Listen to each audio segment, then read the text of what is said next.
welcome back. Medyo nakaabante po itong Viets of Petro dito sa third set. And Rina Villamor has another courtside update. Rina, what's up? Yes, I think, guys, two important things for the Philippine Army right now. Aside from consistency, they also have to show commitment in this game. Now, as Coach Rico reiterated earlier on, you have to protect the lead. Kailangan may tapang tayo sa paglalaro natin. We have to minimize the errors.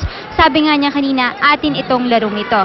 On the other side of the court, the translator for the Viets of Petro team also helped me to translate to me that the team's morale is really low at the very start of this game. The coaching staff have been pushing the ladies to be fearless and to concentrate more. Back to you guys.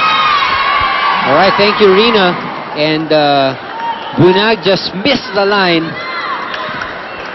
That was a good attempt, though. And now it's a huge 7-point lead for the Army.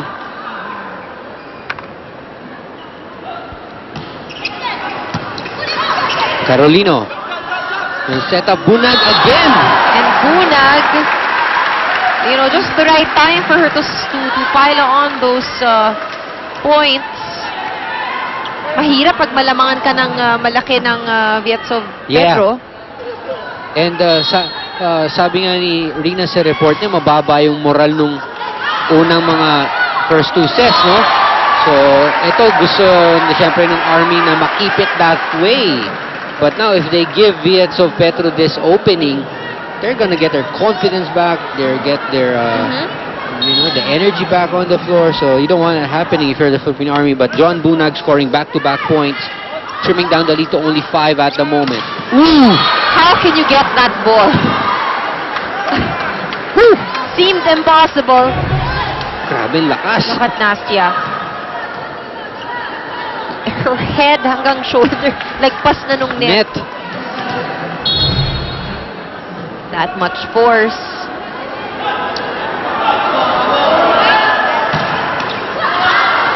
John Bunag picking it up. Miss it from John. Dakis. Rachel again. She's just playing a magnificent game today. Actually, everyone from the side of the Lady Troopers, of course, Dakis, we have Dakis there as well. Pero lahat you can see them, you know, trying their very best. Oh, ang ganda naman nun from Katia. From the back row, just enough to send it over the hands of the blockers. No one was there close enough to pick it up. Ang ganda nung play na yun from Katia.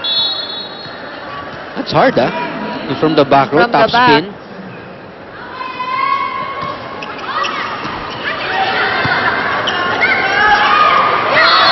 And another point from Dakis. Parang inisip siguro ng Vietnam na ma-magic kami ng ano nito. Hindi naman sinasabi. Ang gulang naman maglaro. Parang ganon. Dinadaan-daan na kung saan-saan. Hindi naman pinapalo, pinapatama lang. Parang ganon. But it's working. Let's see if they save it. Nice save from John Bunag. Another save from Bunag. 4 touches called on the Lady Troopers. 4 touches? Well,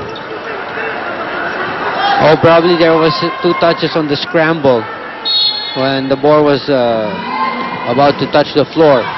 Oh, that's outside. Oh, she threw that one away. Sayang ito na yung chance ng Viets of Petro na lakihan talaga yung lead.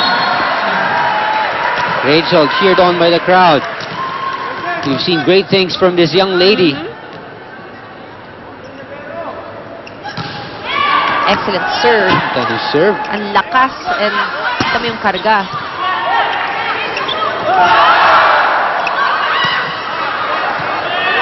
Tina. Oh, Tina Sala dropping it. Aiming for the line and the crowd is just loving it. Having eyes at the back of her head. You know, Tina Salak is also having a good day today. Even the libero, Tuyen, he's very effective, no? Nahirapan pa dun sa pag-pick up ng bola ni Tina. Another good serve. Ganda ng serve. Oo, kargado. Free ball. Look at these, yung mga saves nito, mga to. It was a good rally, but overreaching, that?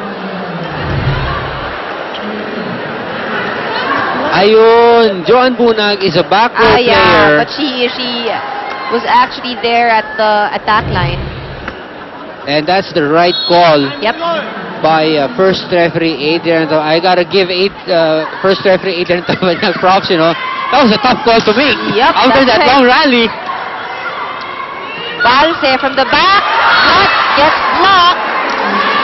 Nailang si Ging Balsa doon sa dalawang blocker. Ang laki. Ang laki, nakaganon. 4 na malalaking kamay, nakaganon sa bola. And if you're Tina Salak, you wanna split that block, no? Yes. Hindi mo pwedeng i-ano. That is actually her job now, to how to break the blockers. Oh, nice set.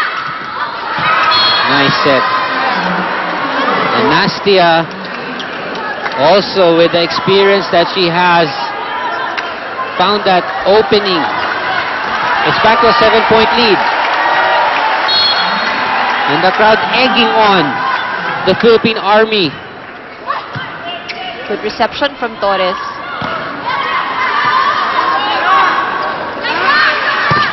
Oh, almost, they got a hand on that ball. Kita mo yung tunog, no? Narinig mo. Lakas.